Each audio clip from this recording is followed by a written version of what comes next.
Dear students, आज अपने class में हेलो एल्केन्स में जो कार्बन और हैलोजन के बीच में बॉन्डिंग्स होती है उसकी प्रकृति के बारे में पढ़ेंगे कि CX बंध की प्रकृति कैसी है, संयोजक कैसे है, वो ध्रुवीय प्रकृति का कैसे है, उसके बारे में क्या करेंगे, डिस्कस करेंगे। और ये टॉपिक मोस्ट इम्पोर्टेंट, आगे होने वाली रिएक्शन सारी इसी बेस पर डिपेंड होगी कि कोई यौगिक या अभिक्रिया दे रहा है, कोई यौगिक इससे कम क्रियाशील क्यों है, तो सारा कुछ बेस इस पर ही आधारित है। तो देखते हैं CX बंध की प्रकृति में। तो फर्स्ट ऑफ ऑल ये कहता है कि CX बंध होता है एक ध्रुवीय संयोजक बंध की तरह क्या करता है, व्यवहार करता है। कैसे करता है? जैसे फॉर एग्जांपल के तौर पर अपने मेथिल क्लोराइड ले लेते हैं। मेथिल क्लोराइड में क्या होता है, 3 हाइड्रोजन परमाणु होते हैं और 1 क्लोरीन परमाणु होता है।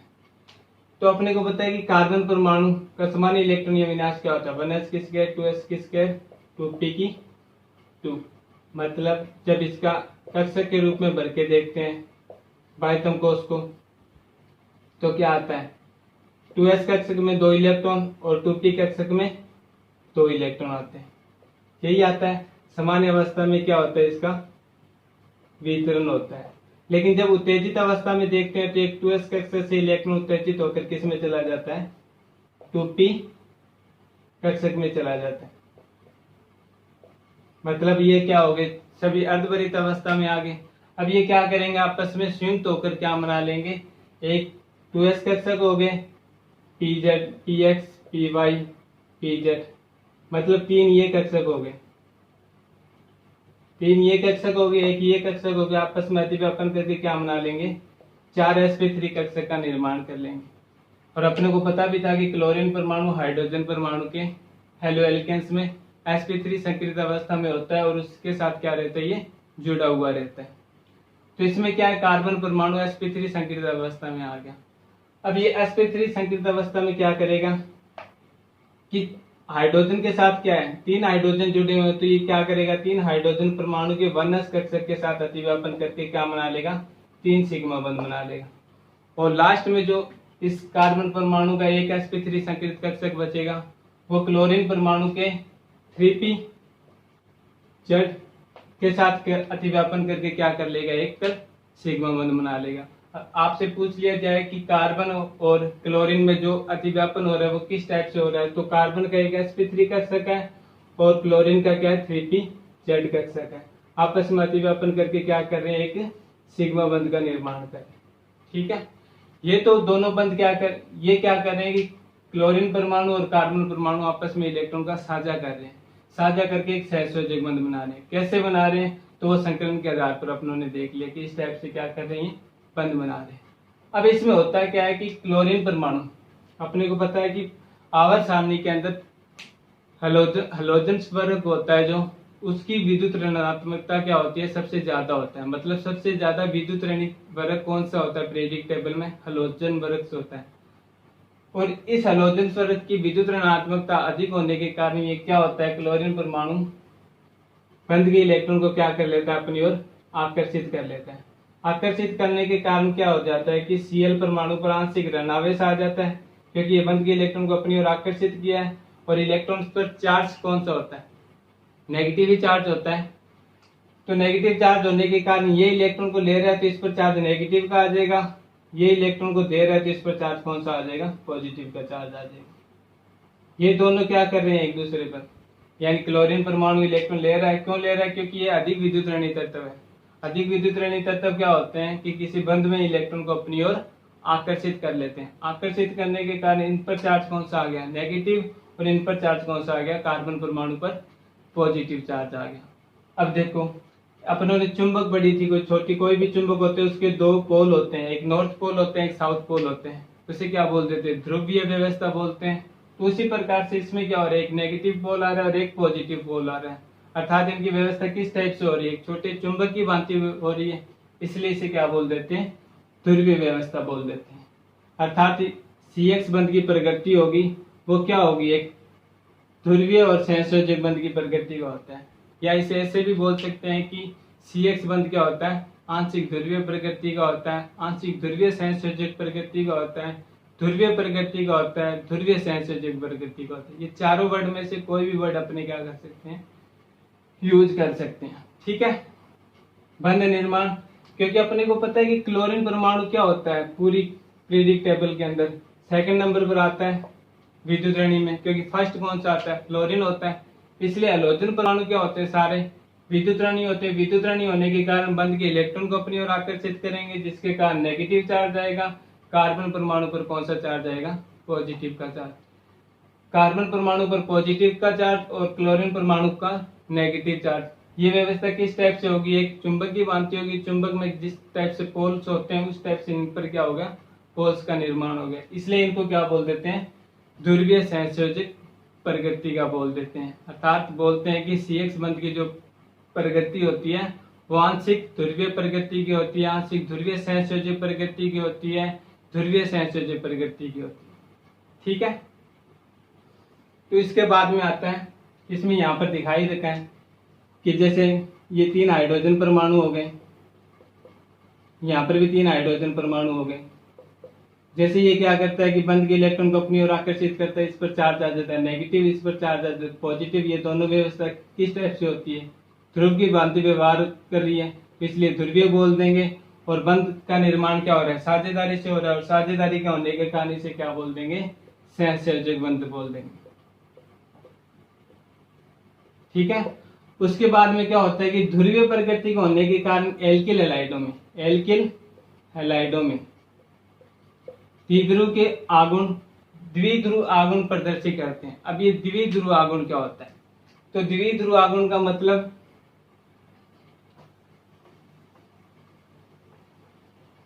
जैसे यहाँ पर CCl, यहाँ पर कोई X हैलोजन परमाणु ले लेते हैं, इस पर चार्ज कौन सा है, नेगेटिव, इस पर चार्ज कौन सा है, पॉजिटिव। तो द्विध्रुव आगुण क्या होता है कि अपने को पता है कि कार्बन परमाणु ने जितने इलेक्ट्रॉन्स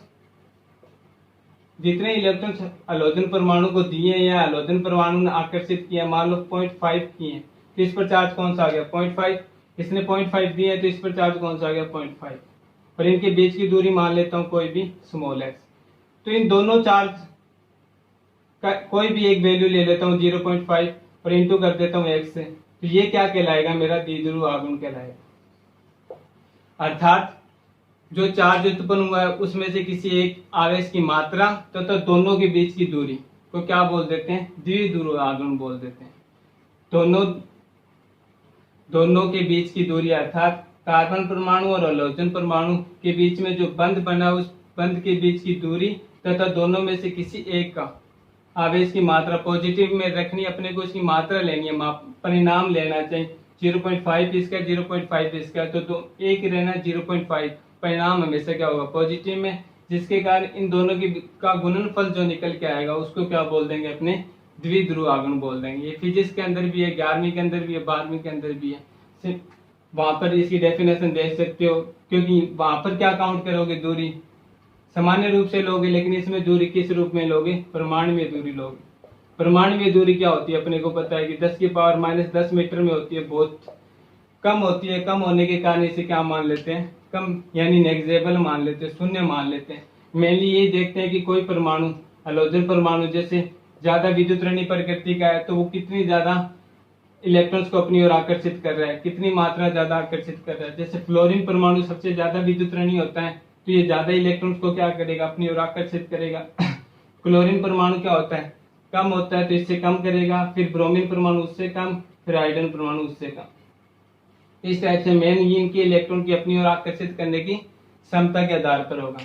तो द्विध्रुव आगुण उत्पन्न होने के कारण इनमें क्या हो जाता है, बंध की पूछ लिया जाता है कि निम्नलिखित यौगिकों के द्विध्रुव आगुण के बढ़ते हुए क्रम में लिखिए।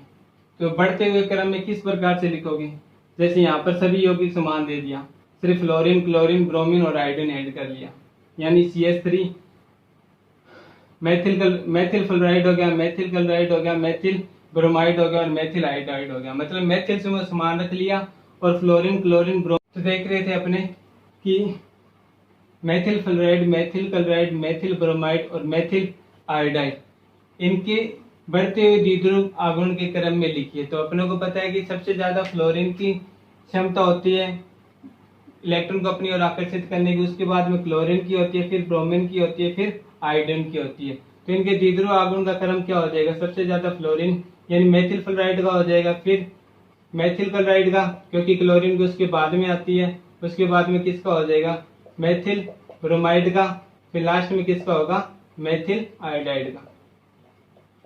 अर्थात अपने को पता है कि फ्लोरीन परमाणु क्या करता है, सबसे ज्यादा विद्युतऋणी होता है, तो ये बंद के इलेक्ट्रॉन को क्या करेगा सबसे ज्यादा अपनी ओर अट्रैक्टिव करेगा, जिसके कारण इस पर चार्ज क्या आएगा सबसे ज्यादा आएगा। अर्थात मान लो इस पर चार्ज कितना आता है 0.9 आता है, दूसरे पर कितना आता है Cl पर कितना आता है 0.7 मान लेते हैं, फिर लास्ट वाले पर कितना आता है Br पर ऐसे 0.6 मान लेते हैं।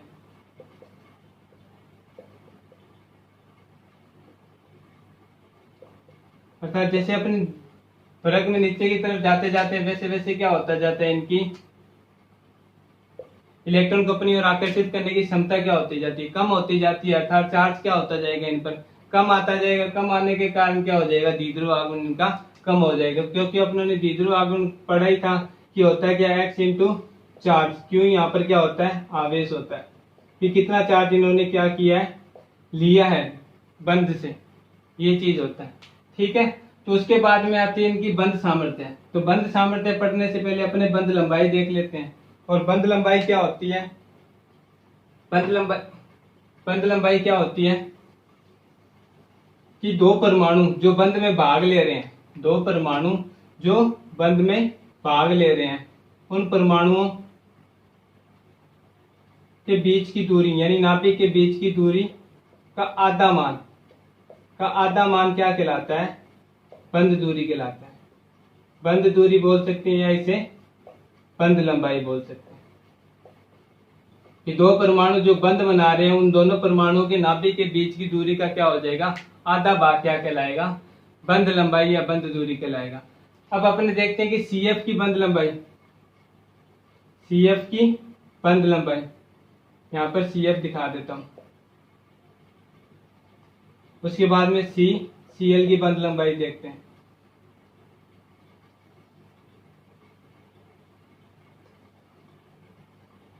उसके बाद में क्या आएगा CBr की देखते हैं, क्योंकि कार्बन तो सेम ही है, चेंज क्या हो रहा है आकार किसका बढ़ रहा है ब्रोमीन का, क्लोरीन का, फ्लोरीन का। जैसे जैसे वर्ग में नीचे जाते हैं तो आकार क्या होता जाता है बढ़ता जाता है। आकार बढ़ने के कारण क्या होता जाएगा नाभिक की दूरी क्या होती जाएगी बढ़ती जाएगी, जिसके कारण इनकी बंध लंबाई क्या होती जाएगी बढ़ती जाएगी। अर्थात सबसे ज्यादा बंध लंबाई किसकी हो जाएगी CF की हो जाएगी, फिर किसकी हो जाएगी CL की, फिर CBr की, फिर CI की। अर्थात सबसे ज्यादा ये तो बंध वियोजन था, बंध लंबाई पढ़ रहे हैं तो सबसे ज्यादा किसकी आएगी लास्ट में CI और बनेगा ना, तो सबसे ज्यादा बंध लंबाई किसकी आएगी CI की, उसके बाद में CBr की आएगी, उसके बाद में CCl की आएगी, फिर CF की आएगी।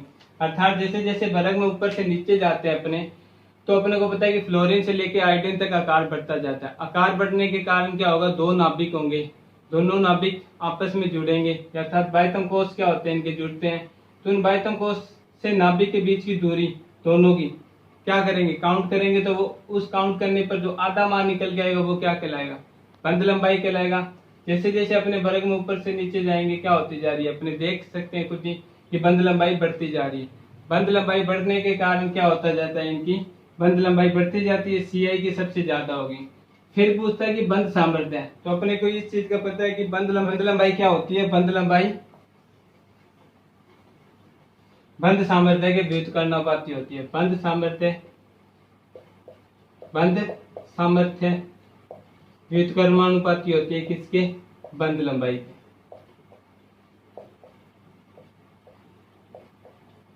जिसकी जितनी ज्यादा बंध लंबाई उसकी बंध सामर्थ्य उतनी ही कम। और एग्जांपल के तौर पर CI की अपने को पता है कि बंध लंबाई सबसे ज्यादा होती है, बंध लंबाई सबसे ज्यादा होती है, तो इसकी बंध सामर्थ्य क्या निकल के आएगी सबसे कम। तो बंध सामर्थ्य सबसे कम किसकी निकल के आएगी CI की, फिर CBr की, CCl की, सबसे ज्यादा किसकी आएगी CF की। अर्थात सबसे ज्यादा बंध सामर्थ्य CF की, फिर CCl की, फिर CBr की, फिर CI की। अब इस टाइप से क्वेश्चन कैसे पूछेगा मेन प्रॉब्लम में आपको दे देगा कि CH3 Cl व CH3I में बंध सामर्थ्य किसकी सबसे ज्यादा है, बंध वियोजन ऊर्जा किसकी सबसे ज्यादा है। तो सिंपल सा, बंध सामर्थ्य का मतलब बंध लंबाई से, और बंध लंबाई अपने जब इसकी निकाल के देखेंगे तो H H 3 हाइड्रोजन परमाणु जुड़े हुए हैं, साथ में इसके Cl जुड़ा हुआ है। इधर क्या है, H 3 हाइड्रोजन परमाणु जुड़े हुए, I जुड़ा हुआ है। मतलब ये चीज अपनों ने पढ़ी है कि Ci की बंध लंबाई क्या होती है, सबसे ज्यादा होती है, और बंध लंबाई क्या होती है, बंध सामर्थ्य के भुजकर्णानुपाती होती है। जिसकी बंध लंबाई ज्यादा उसकी बंध सामर्थ्य कम। बंध सामर्थ्य का मतलब बंध ऊर्जा से, बंध ऊर्जा से है, या इसे बोल सकते हैं बंध वियोजन एंथैल्पी, बंध वियोजन एंथैल्पी।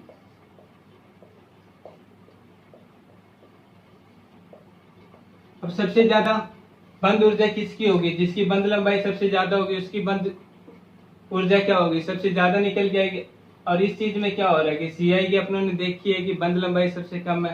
बंध लंबाई सबसे कम होने के कारण क्या हो जाएगी, मेथिल आयोडाइड की बंध वियोजन ऊर्जा मेथिल क्लोराइड की तुलना में कम हो जाएगी। ये चीजें आप रॉन्ग बोल गया थोड़ा सा, कि मेथिल आयोडाइड होता है उसकी बंध लंबाई सबसे ज़्यादा होती है, सबसे ज़्यादा होने के कारण इसकी बंध ऊर्जा कम होगी। और जबकि मेथिल क्लोराइड होता है उसकी बंध लंबाई मेथिल आयोडाइड से कम होने के कारण उसकी बंध ऊर्जा क्या होगी, ज़्यादा होगी। इसलिए सबसे ज़्यादा क्रियाशील मेथिल आयोडाइड होगा। आप 2 मिनट में देख के निकाल सकते हो। ऐसे टाइप के कितने भी क्वेश्चन देते हैं, जैसे आपको, जैसे ये क्वेश्चन देते हैं आपको CH3 Cl व CH3 Br व CH3 I के बढ़ती हुई क्रियाशीलता का क्रम लिखिए। अब क्रियाशीलता कौन ज्यादा होगी, क्रियाशीलता का मतलब जो बंध जितनी आसानी से टूटेगा वो उतनी आसानी से क्या करेगा, बंध में अन्य यौगिकों के साथ भाग लेगा। जो जितनी मुश्किल से टूटेगा, या अर्थात जिसके वियोजन में ज्यादा ऊर्जा की आवश्यकता होगी, वो उतना ही कम क्या होगा, क्रियाशील होगा।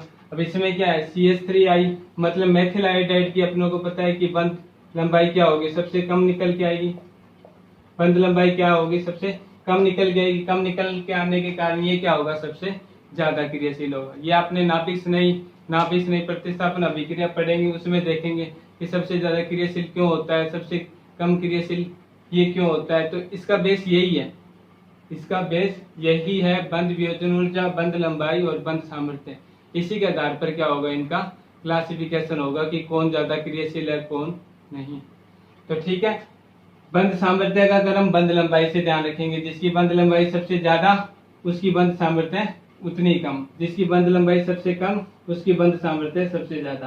तो CF की सबसे ज्यादा हो जाएगी, Cl की सबसे कम यानी उससे कम, CBr की उससे कम, Ci की उससे कम। बंध वियोजन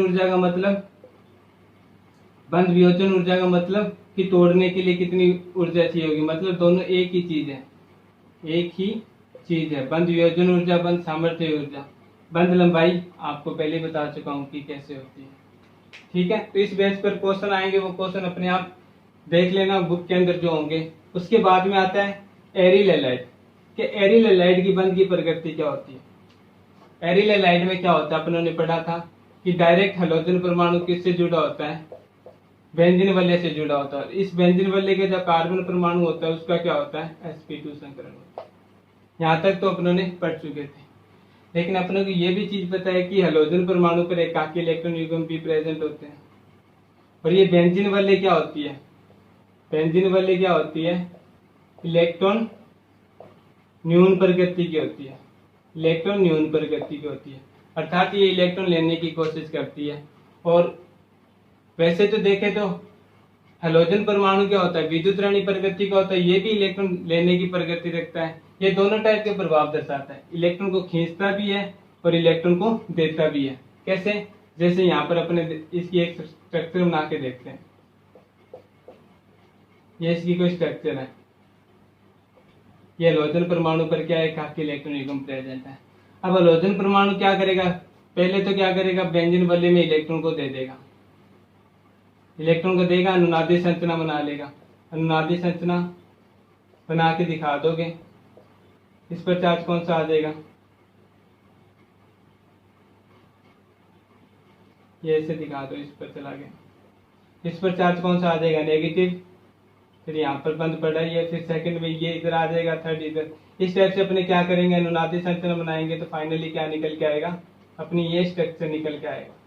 ये स्ट्रक्चर का मतलब कि कार्बन जो यहाँ पर जुड़ा हुआ है और हेलोजन परमाणु में क्या आ जाएंगे, आंशिक द्विबंध के गुण आ जाएंगे, आंशिक द्विबंध के गुण आ जाएंगे। आंशिक द्विबंध के गुण आने के कारण क्या हो जाएगा, ये अनुनादी संरचना खुद बना लोगे आप। 5 अनुनादी संरचना बनेगी उसी टाइप से जो 11 में बनती है। तो उसके हिसाब से क्या हो जाएगा, इसमें क्या हो जाएगा, कार्बन और हेलोजन परमाणु के बीच में क्या आ जाएंगे, द्विबंध के गुण आ जाएंगे।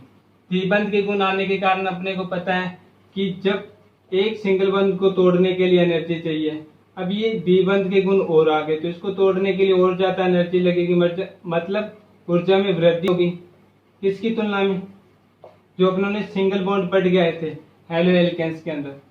अर्थात द्विबंध के गुण आ जाने के कारण एरिल हैलाइड के अंदर, एरिल हैलाइड में क्या हो जाती है, बंध वियोजन ऊर्जा का मान बढ़ जाता है, जिसके कारण क्या होता है, ये एल्किल हैलाइड से कम क्रियाशील होता है। बस इतनी ही चीज इसमें क्या है, पढ़नी है अपने कि क्या कारण है। पूछा जाता है कि एरिल हैलाइड होता है वो एल्किल हैलाइड से कम क्रियाशील होता है, तो इसकी लैंग्वेज इतनी होती है कि ये अनुनादी संरचना बना के दिखा देंगे और उसमें लिखेंगे कि एरिल हैलाइड में हेलोजन और कार्बन के बीच में क्या आ जाते हैं, आंशिक द्विबंध के गुण आ जाते हैं, आंशिक द्विबंध के गुण आ जाते हैं। आंशिक द्विबंध के गुण आने के कारण क्या हो जाते हैं, इसकी बंध वियोजन एंथैल्पी क्या हो जाती है, बढ़ जाती है। ये मैंने इस बंध की स्ट्रक्चर दिखाई है आपको, ये चीज दिखाई है इस बंध की। आंशिक द्विबंध के गुण आने के कारण क्या हो जाती है, बंध वियोजन ऊर्जा बढ़ जाती है, अर्थात बंध विदलन क्या हो जाता है, कठिन हो जाता है। कठिन होने के कारण ये क्या करता है, हेलो एल्केन्स से कम क्रियाशील दिखाता है। जबकि दूसरी ओर हेलो एल्केन्स में किसी भी प्रकार के आंशिक द्विबंध का गुण नहीं पाया जाता है। अतः अपने कह सकते हैं कि हेलो एल्केन्स हेलो एरिन की तुलना में क्या होते हैं, ज्यादा क्रियाशील होते हैं। क्रियाशील होने का कारण, इनके कम होने का कारण द्विबंध, अनुनाद के कारण, इनके ज्यादा होने का कारण सिंगल बॉन्ड, किसी भी प्रकार का कोई अनुनादी संरचना नहीं। तो इसके क्रियाशीलता के आधार पर पूछता है, तो क्रियाशीलता का एक फैक्ट इनका यही होता है। दूसरा फैक्ट अपने को पता है कि कौन सा होता है, ये sp2 संक्रिय से जुड़ा होता है और ये sp3 से जुड़ा होता है। ये चीजें अपने क्या करेंगे आगे, जब इनकी अच्छी तरह से रीजन पढ़ेंगे ना तो उसमें देख लेंगे। बस एक बार सिंपल से ये चीज ध्यान रखो कि एरिल हैलाइड होता है वो एल्किल हैलाइड से कम क्रियाशील क्यों होता है, द्विबंध के गुण आ जाते हैं। किस कारण आते हैं, अनुनाद के कारण। वो अनुनादी संरचना हम क्या करेंगे, अपने बना के दिखा देंगे। ठीक है, थैंक यू।